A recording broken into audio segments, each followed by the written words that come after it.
Your Life in Sex Island, Chapter 2, In Praise of Professional Liars, page 42. Please remember, professional liar is a highly esteemed, very well-paid profession. They lied us into 4 current wars: Iraq, Afghanistan, Pakistan, and Syria. It is so soothing to know that Americanus Publicus Boobus will believe anything that is fed to it by the corporate media. It is gratifying that Boobus believes that Osama bin Laden had anything to do with 9/11. It warms the cockles of my soul to know that Boobus believes in Santa Claus, the devil, Osama, and the Easter Bunny. There is finally no limit to what we can be fed if diverted with TNA. There is a continuation of the timeline and how it is done. 10/7/2001, less than a month after 9/11, the United States attacks Afghanistan. It'll take 50 years to get out and only 1 month to get in. It is almost certain that our attack was planned well before 9/11/2001.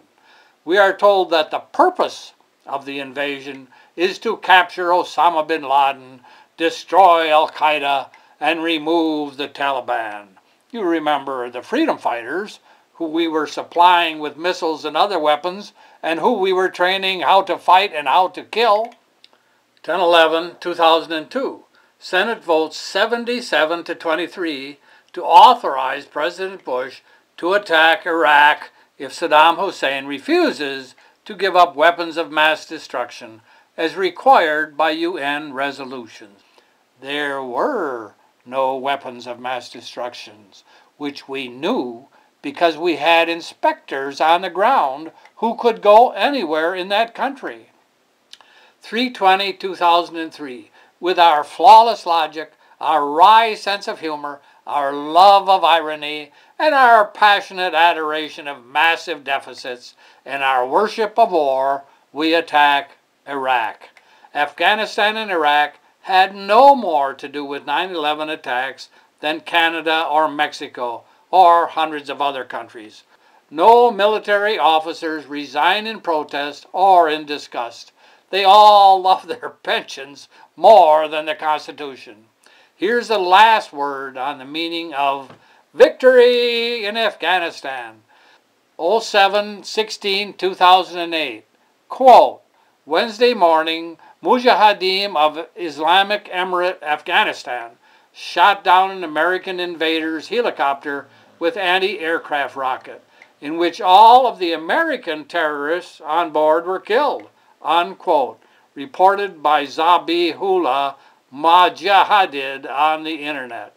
I'll bet dollars to L-shit that was an anti-aircraft rocket that we supplied to the freedom fighters. Remember them? The Mujahideen freedom fighters that we trained and supplied. This is not the Twilight Zone. It only seems that way. 9/12/2008. I am revisiting this timeline because there has been another horrible outrage. Apparently you and I, as citizens of the United States of America, have been lobbing missiles into yet another country, Pakistan, since at least January of 2008. Have we been killing Taliban?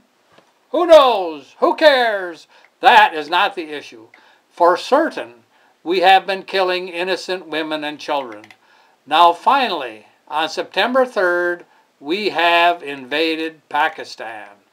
Boots on the ground, as the idiots who are doing the reporting this like to say. The American warlords who own the USA, corporate media, have avoided reporting these outrages as much as possible.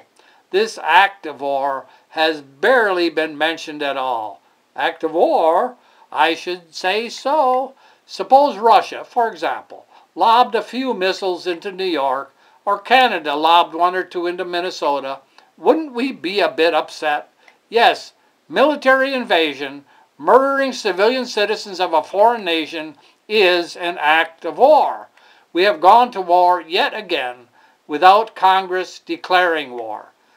Some of us old farts may remember when we used to be a constitutional republic. The bad old days, apparently. We no longer even bother with formalities. I have not heard of anyone who has raised any objection. When the president does it, it is not a crime. As an engineer, I can only think of three possibilities. 1, I am insane. 2, everyone else is brain dead. 3, we have been inured against outrage by outrage. We expect outrage, and therefore outrage is no longer outrage. Then, people died to save and support the Constitution. Now, people die to salve and abort the Constitution. One great wonder has emerged from this latest outrage. All honorable military officers have resigned in protest. 10/26/2008. Who could ever have thought that I would have to come back here? What could top invading yet another country? Invading Pakistan? What? Today we have invaded Syria. Lord, I'm not even outraged this time. The World Series is on. Who gives a shit if we are going to war again? I'm drained. This is like Pearl Harbor and no one is paying any attention. Remember the one-word 4-inch headline punctuated with an exclamation point? War! This is our day of infamy. Another one. Yet another one. We have no news media. We have no Congress. We have no Supreme Court. We have no Constitution. Do I love my country? Where is it? We have a criminal government. Oh, wait. If the government does it, it is not a crime. Therefore, it is not a crime, and we do not have a criminal government. Presto!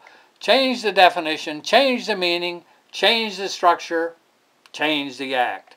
We are down the rabbit hole. We kidnap, we torture, we murder, we invade. The Goths had a reason. The Mongols had a reason. The Romans had a reason. The French had a reason. The Russians had a reason. The Germans had a reason. The Japanese had a reason. We have no reason. We have no reason. We don't have rationale. We have no plan. We have no justification. We make no sense. We are nonsense. We are horror. We are Godzilla, only ugly. Do I love America? Do you love Godzilla? That is almost the end of the timeline, but I have to stop now. Thank you for watching. If you like more, purchase the book, Your Life on Sex Island, by clicking the link in the description below. Thanks again.